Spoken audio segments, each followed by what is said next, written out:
فواد نے نواز کو بڑا سیاستدان کیوں تسلیم کیا؟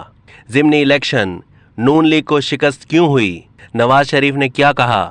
مسلم لیگ نون کے قائد اور سابق وزیر اعظم نواز شریف نے پنجاب کے ضمنی انتخابات میں نون لیگ امیدواروں کی شکست کے بعد کہا کہ مشکل فیصلوں کا نقصان مسلم لیگ نون کو ہوا ہے۔ نواز شریف نے وزیر اعظم شہباز شریف اور وزیر اعلیٰ حمزہ شہباز سے رابطہ کیا اور ضمنی انتخابات کے نتائج کے تناظر میں آئندہ کے لاہ عمل پر بات چیت کرتے ہوئے پارٹی کا ہنگامی اجلاس طلب کرنے کی ہدایت کر دی۔ پارٹی ذرائع کے مطابق نواز شریف کا کہنا تھا کہ مشکل فیصلوں کا نقصان نون لیگ کو ہوا ہے۔ پارٹی کے قائد کا یہ بھی کہنا تھا کہ ہم عوام کی رائے کا احترام کرتے ہیں اور ابھی انتخابی نتائج آ رہے ہیں۔ دوسری جانب پاکستان تحریک انصاف یعنی پی ٹی آئی کے رہنما اور سابق وفاقی وزیر فواد چودھری نے نواز شریف کو بڑا سیاستدان تسلیم کر لیا۔ فواد چودھری نے کہا کہ نواز شریف نے تو کہا تھا کہ ہمیں الیکشن میں جانا چاہیے۔ نواز شریف سے اختلاف اپنی جگہ، لیکن ان سے بڑے سیاستدان ہمارے یہاں کم ہیں۔